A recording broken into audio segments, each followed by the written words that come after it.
Cette collection a commencé par mon amour de Paris et mon amour de la rue. Je suis née à Paris, dans le 13e arrondissement. J'ai quitté Paris quand j'avais 20 ans. Et j'étais tellement malheureuse que je suis revenue au bout de 4 ans. Et pour moi, Paris, c'est miraculeux, c'est extraordinaire. La boule de coiffeur, la première enseigne que j'ai achetée en 1962, je revenais de la bibliothèque historique où je travaillais. Et le coiffeur de la rue de Birague était en train d'enlever ses vieilles enseignes. Alors il faisait comme ça. Ah, j'ai poussé des hurlements. Il y en avait une qui était en morceaux par terre. Et je lui ai dit, monsieur, moi je vous achète l'autre. Mais il n'y avait que la boule. Il n'y avait pas la queue. Vous voyez la queue?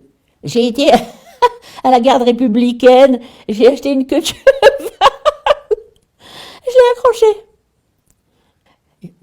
Comme disent les Américains, you have to be there at the right moment. Quand on pense à tous les abribus, à toutes les corbeilles, à tous les bancs, à tout ce qui a disparu de la rue parisienne, je leur ai sauvé la vie. Le mobilier urbain de la ville de Paris n'est pas conservé. Alors, ce mobilier-là, il n'y en a plus. Vous allez me dire que tout le monde s'en fout. Mais pas moi.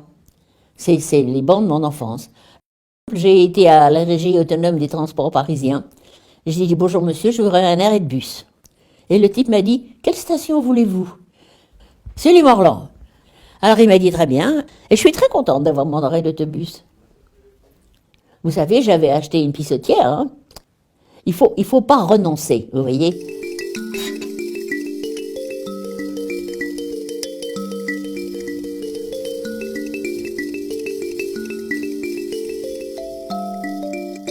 Moi, je les connaissais bien, les enseignes. J'ai beaucoup marché dans Paris. Et puis, je lève la tête. J'en ai 70. C'est pas mal, hein? Il faut beaucoup de culot. Et je vais dire ce qu'il faut quand on veut acheter des choses comme ça. Il faut savoir écouter. Parce que si les gens te racontent, c'est gagné. Mon ex-mari m'emmène dîner avenue Henri Martin. Un dîner en kikinant. J'étais assise à côté d'un petit monsieur. Alors il me dit, j'habite au coin de la rue Saint-Gilles et de la rue de Turenne. Ah, lui dis-je, vous habitez la maison du Soleil d'Or. Il me dit, mais comment vous savez ça? Mais je dis, je connais très bien le Soleil d'Or. J'ai des cartes postales du Soleil d'Or. Oh, il me dit, c'est pas possible. Ben, je dis, si. Et il me dit, venez demain matin à 8h, je vous le vends. J'avais pas perdu ma soirée. J'aime bien les monuments, mais pas trop. Mais la rue, c'est mon domaine. J'ai fait un grand album avec une photo prise dans la rue. Je note la date, je note l'adresse, je note ce que me dit le commerçant. Les gens voient des enseignes, immédiatement, ça leur parle, ça leur... Mais la collection, c'est pas ça. Hein. La collection, c'est toute la documentation que j'ai accumulée. Les livres, les gravures, les photos, les stéréos, j'ai une documentation monstrueuse. Hein. Mais à mon avis, dans ma collection, il y a 2 trésors. L'un, c'est les factures. Parce que personne jamais n'a collectionné les factures comme moi. Et l'autre, c'est les bottins. Parce que les bottins, on trouve tout dans les bottins. Année par année, depuis la fin du 18e jusqu'à ces dernières années quand ils ont disparu.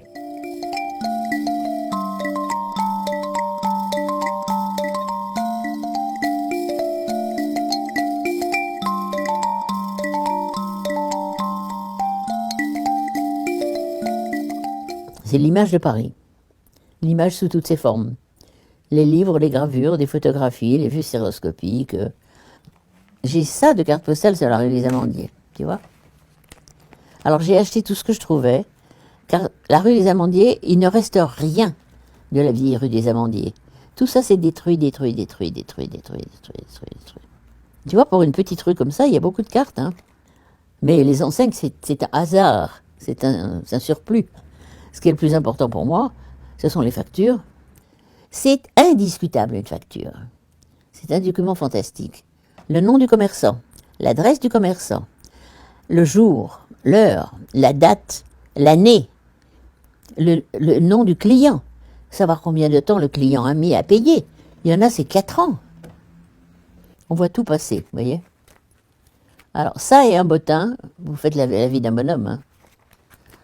J'ai une boîte sur le Premier Empire. Et là, évidemment, il y a les factures de l'empereur, de l'impératrice, du prince impérial, par Madame Veuve Toulet, fourreur de leur Majesté impériale et royale, rue Sainte-Marguerite, Faubourg Saint-Germain, numéro 32, Paris, le 27 février 1809. C'est toute l'élégance d'une époque. Hein.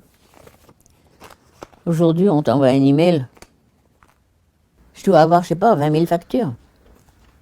C'est une espèce d'harmonie, tu comprends? Ça se parle les uns aux autres. Les bottins parlent aux factures, les factures parlent aux lettres, les lettres parlent aux livres. C'est une construction.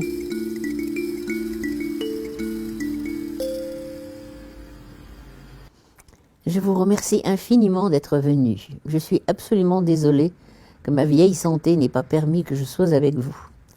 Mais je vous remercie de tout mon cœur, parce que vraiment ma passion pour Paris est intransmissible, mais je sais que vous êtes tous de mon côté.